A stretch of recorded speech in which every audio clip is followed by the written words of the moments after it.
Hey everybody, it's Patrick with RACE632. Today I got Michael Hazel, the Freedom Ninja, here with me. We're going to talk about his organization and the Pro Outlaw 632 class and how it's growing. I'm going to give it a few seconds for a few people to join us. Hopefully we can get some people on here to hear what he's got to say and, of course, share it around the world and bring some awareness.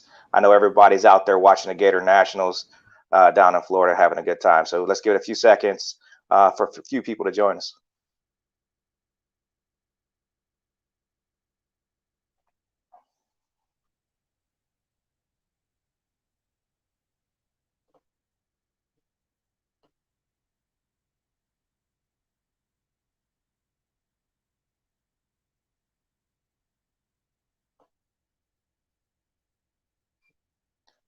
So it looks like it's going live on all the Facebook and YouTube channels. So we'll give it a few more seconds. I see we got 6 people out there. Hey, make sure you let us know what you think.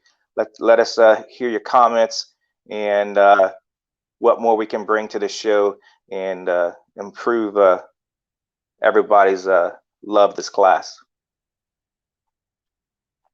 So first and foremost, I need to thank all of our supporters for the page, the Facebook page, the website, as if we can't do this without them. It costs money to do all those things, and without their support, it's kind of hard to do it. So Shameless Racing, they've been a strong supporter of the RACE632 page all of last year and throughout this year as well. I got the Freedom Ninja here, Mike Hazel. He is a strong supporter of the class, myself and my team. And like I said, without their support, it can't go anywhere. So they are the ones who make this possible. And I'll have Keith Berry on in about 30 or 40 minutes, maybe. We can hold this off until he gets on so we can talk about the Woooo Stock and the class being added on there. So first off, Mike, hey, thank you for joining me tonight. You're over here in Germany with me, many miles away from the States, suffering through the jet lag, but thanks for joining me on the webcast tonight. And yes, Shameless is on. Hello, Mr. Swallow. Like I said, thanks for joining me. It's been a pleasure and a great time seeing you here. So, Mike, so tell us, what is Freedom Ninja? Well, first, Pat, I want to thank you. It's been awesome to catch up with you. I've known Pat many years, and we used to go head to head sometimes in the race, and we love racing. And it's great to see him after so many years and be a part of a really important occasion for him. And I'll talk about that later. I also want to thank Shameless Racing and the others involved in Pro Outlaw class, and I can't wait to get back to Florida, North Carolina, those areas, and see some of these races in person again. So what is Freedom Ninja, right? Freedom Ninja is me. At the end of the day, that's how Freedom Ninja got started. But today we are Freedom Ninja Warriors Incorporated. We are a group of concerned American Ninja Warriors. So if you've seen the show, you see how inspiring those Ninja Warriors can be. Some of their stories, people that have come from, some of them have missing limbs, right? Some of them come from backgrounds with cancer. They have faced huge obstacles in their life, and they've overcome those obstacles to be absolutely a world-class athlete. We also have concerned ninja parents, right? So there's a lot of youth coming up in the sport. These kids are amazing. These kids have been, hanging off obstacles and doing pull-ups and doing crazy things on obstacles since American Ninja Warrior started 13 seasons ago, right? And they are way better than the adults, right? So there are concerned parents that are involved in our organization as well.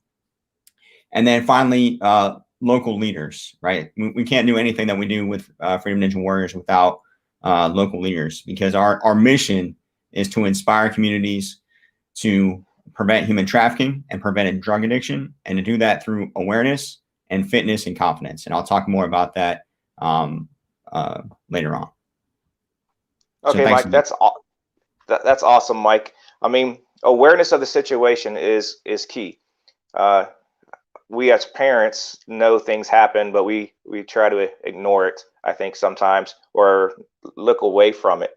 So how do we promote awareness of these issues, Mike? How do we see it? How do we get them to engage in this and uh, get away from drug addiction into fitness? Or how do we do uh, spot the signs of human trafficking and stuff like that? And how do we help alleviate this pandemic in the world? Pat, thanks for asking that. And absolutely, it is a pandemic. It's modern day slavery. It happens every day. It happens in our backyards. Yeah, it happens here in the States, and there are tens of thousands of victims here in the States every year. And it's really hard to even put a number on it because it's something that happens in the dark, right? It's something that happens in the underground world, right, where you may not see it unless you know what you're looking for, right? So that's why awareness is really key. And when you think about kids growing up in middle school and high school, right, we're really blessed, right? We have communities like the drag racing community or the Ninja Warrior community where we are around a group of people that love us, that inspire us, right, that lift us up, right? But not everybody has that opportunity, right? And I think we can all think about someone that we grew up with, that wasn't a very confident kid, right? Someone that struggled with their self-image, someone that you know wasn't a great athlete, right? Or they didn't really have those interests, and then somebody else saw that, right? And that person was the wrong person. That person was a recruiter or they were a drug pusher, right? And they exploited that kid, right? I mean, we can't think of that person that got exploited, right? Because maybe they just kind of they ran away, right? They became a foster kid or something like that, and we're not sure what happened to them. So recognizing the signs is key, right? We gotta arm our kids, right? We gotta make them smart. We gotta make them confident, right? So they're not easy target for those traffickers or those drug pushers. And a lot of people are like, hey, why are you talking about drug addiction and human trafficking, right? There's a nexus. So if a recruiter sees a young girl or young boy in a middle school or high school, right, and they're like, hey, we're gonna recruit this kid, and we're gonna get him hooked on drugs, and then we can exploit them, right? Because they are dependent on those drugs now. They're dependent on the recruiter for their esteem, right? Their purpose in life. And they want to try to please the recruiter. They want to try to please the people they're around, right? Instead of being a part of a community like the Ninja Warrior community or the drag racing community where we're lifting each other up and building them up, and they're building their own self-esteem, right? These people are taking advantage of these kids and getting them hooked on drugs so that they can't find a way to crawl out of those holes, right? So so the awareness is key. The individual community leaders, parents, right, taking responsibility and arming the kids with the knowledge that they need. It's a sad thing that happens. So what you're saying, Mike, is what we're doing in drag racing can help the community by helping lift children to change that addiction or something into something positive, right? So we use, for us, we're drag racers. Our addiction is the speed, the adrenaline, the hard work. So we have I think another issue within our school system is they've taken away a lot of the abilities for kids to learn those skill sets. So they don't do those, right? They've taken away shop classes.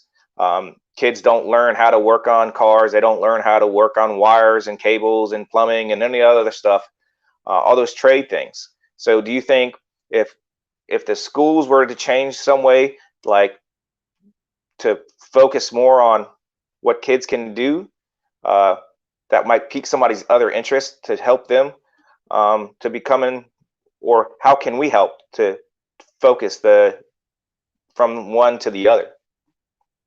I think, I agree with you, Pat, but, our school system's under a lot of strains right now, right? It's trying to figure out COVID and how to protect kids from COVID.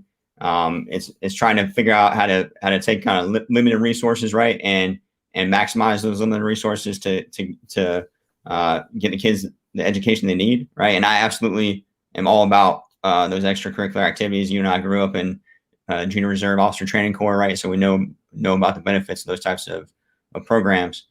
But really, it's up to us, right? We gotta be the heroes, right? And that's what American Ninja Warrior is all about, right? If you look at Jessie Graff flying through the air, right, and half the time she's wearing a Wonder Woman costume, and there are hundreds of thousands of girls around this nation that think Jessie Graff is absolutely a hero, right? But to many kids, their parents, are their hero, right? They look up to their parents. That happens a lot in the drag racing community where, a dad or a mom is drag racing and their son or daughter wants to be like them, right? So I think it starts with us, right? We gotta be the hero. For Freedom Ninja Warriors, we're actually starting a campaign in June called Be a Hero, right? And you can do that in 3 ways. The first way is to teach a kid to do something they've never done before, right? They've never turned a wrench. They don't know the difference between lefty loosey and righty tighty, right? Then hey, it's simple as teach a kid how to turn a wrench, right? Or teach a kid how to drag race, or teach a kid how to do a lache on a ninja obstacle, right? The second option is to talk to a kid about trafficking and the dangers of trafficking, the dangers of drug addiction. There are many ways you can do that, right? You can go to www.freedomninjawarriors.org, right? And we have resources there. You can also go to our Facebook page and see the other organizations that we support, like Polaris, Operation Underground Railroad, Safe in North Carolina, etc. Right? And they have awesome information about the local threat. Right? It's more real than you think. And the third option is, hey, I know there's some grandparents out there and some older folks that just, they're not going to be able to teach a kid how to do a ninja obstacle, right? And maybe they're not Mike, in contact with hold kids a second, Mike. You're gonna say some of these grandpas can't come out there and do the salmon ladder? Hey, some of my heroes are actually like 70 years old out there doing Ninja Warrior. So there are some grandparents that can do it, but I think we all can agree that they're pretty rare. So if you can't talk to, don't have a kid in your house that you can talk to or teach a new skill to, you can always help us do the awareness and the outreach by donating through our website. Okay, awesome. Hey, thank you, Mike. Hey, all those websites he just mentioned, we're gonna add on to the link down here so you have awareness of it. Please share this with everybody so that we can bring awareness to this. Like he said, bring a kid to the racetrack. I think I've seen many signs posted before. It says, how do you save racing, right? How do you save your family? How do you save the world? It's by taking someone and teaching them something new, right? So if you take one child to the racetrack every time you go to the racetrack, somebody new, take a family, say, hey, let's go to the racetrack and have some fun. They may either say, hey, this is boring, I don't like it. Or they're going to say, hey, this was awesome. My family, I bring them to the races all the time. They never been any of that stuff before. They learned it from me and they love it. So they love going there and enjoying it. It takes people away from those other outside pieces that might take advantage of you. So like learn a trade, do something new, something cool. It's awesome. Hey, thank you, Mike. You have anything else you want to talk about on this? Absolutely, Pat. First of all, I want to agree with you, right? I think every kid that goes out to a racetrack is gonna be like, man, this is awesome. And they're gonna be addicted to that smell of burnt rubber and nitrous oxide and watching those cars go fast, man. There's nothing like it. There's nothing like flying through the air as a ninja warrior, right?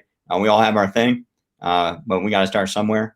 And last thing I want to say is we all have our heroes, right? And one of my heroes is this man right here, Patrick Patterson.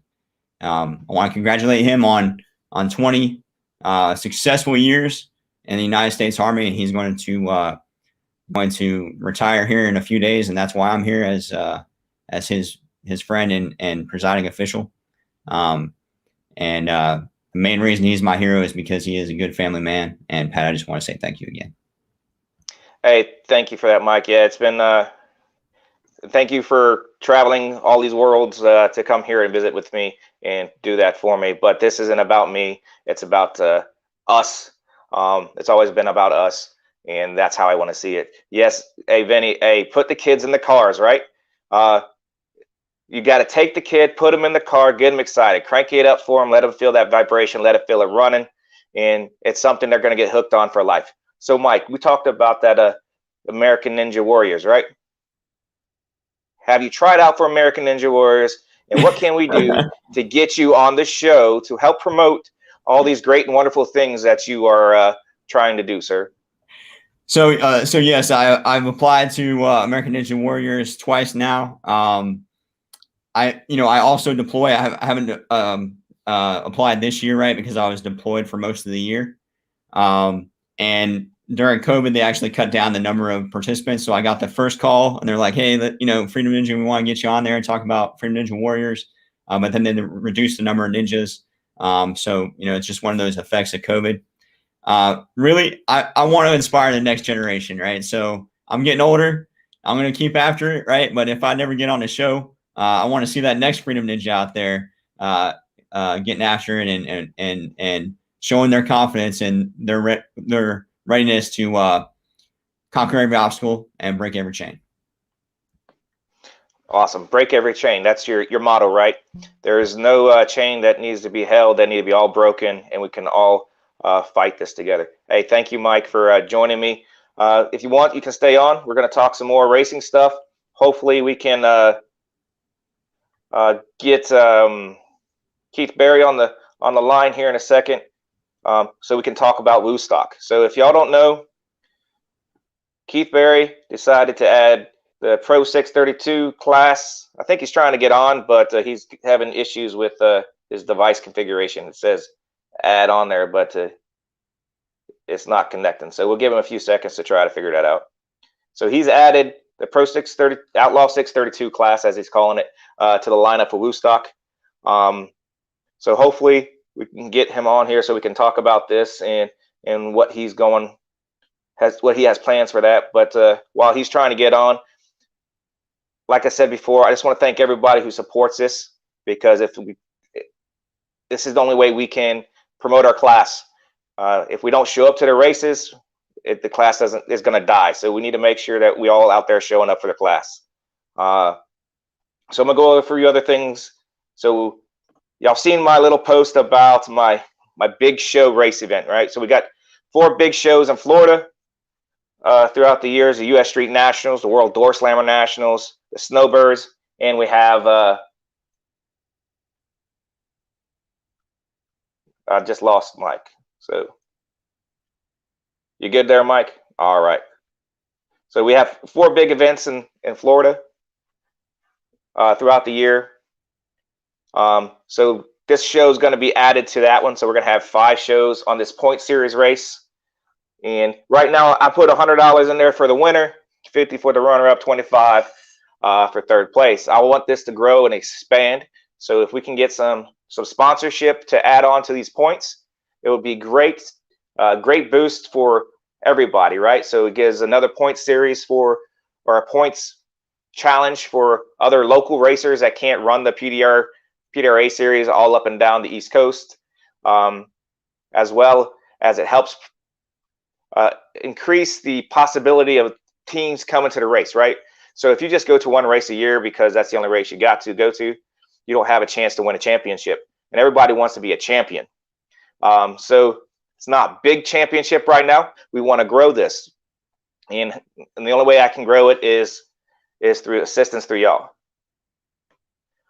So like the Boss family, y'all got some awesome parts and pieces out there. Maybe we can get some sponsorship or a giveaway for for the #1 qualifier for a race or something to help promote your products. I just want to try to make sure we can increase this as much as we go on. But I'm going to add, like I said, I'm going to add the big show, the Woooo Stock. I don't think Keith is going to join us, so tomorrow I'm going to talk to Wes Stefano online. He wasn't able to join us this evening. Everyone has stuff going on. We've got the Gators going on. Everybody's enjoying their lives. So I think with that, I'm going to go ahead and end this unless Keith Barry can get on, and we'll have a conversation. So we'll give him a few moments to do that. Anybody got anything for us? Hey, Vinny, I hope to see y'all out at Galat. With my retirement, I should be able to get to more races. So hopefully I can get some more photos of that new hot duster you got going on there. It looks pretty good from the photos you got posted. So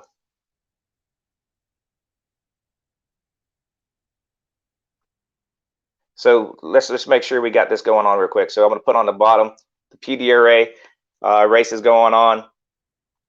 The only thing I see we have an issue with the Woooo Stock is I want to know how many people is going to be able to get to Woooo Stock in between the PDRA races. We have the one race going on the 8th to the 10th, and we have one 2 weeks or 3 weeks later, the 29th of April. So I know it's going to be a time crunch for the racers to get there, but we need to show support to those classes, and they're not going to want us to join them if we don't show up. So we got to show support to these promoters who asked us to join. Well, but I'll tell you, I'll be there. I don't know if the Mustang stock performance package 2 can make it in one of these classes, but I'll be there to watch for sure. Okay, awesome. Thanks, Mike. Hey, Corey, I'm sorry I won't be able to make it. That sucks. Hopefully I can get y'all to become a sponsor of the points race and increase this points standing up. I want to make something special for everybody at the end of the year who has supported the RACE632 class. So give it a few more moments. I'm not seeing any messages from Keith. So with that, I thank everybody. Yeah, Troy, I understand. That's my only concern was with the timing of the race. That's 4 races in 5 weeks. That's a busy schedule, and especially from y'all traveling from Michigan to South Carolina to Florida back and forth. It gets taxing on the team. So I hope there's a good turnout for Woooo Stock in the Pro 630 or Pro Outlaw 632 class, and the short time suspense definitely makes it harder for teams to do it. So, but I just want to make sure we get the it's awareness out there that it's there for you to go racing. Hey, Mr. Klaus, hey, the car was amazingly beautiful. It jumped off the starting line there. It was interesting. I'm glad you was able to get it out there and show everybody you had a beautiful piece, and can't wait to see it go down at Galat as well. So with that, I'm going to call it quits unless somebody got things for me. Mike, once again, thank you for joining me. We're going to post all those links to the Freedom Ninja websites and everything on this post. The Shameless Racing team, hey, thank you for all your support and your continued support of this site and everything that we do to promote this class and everything around it. So once again, thank you all, and y'all have a great night. Thank you. See you at the races. Yep. Take care.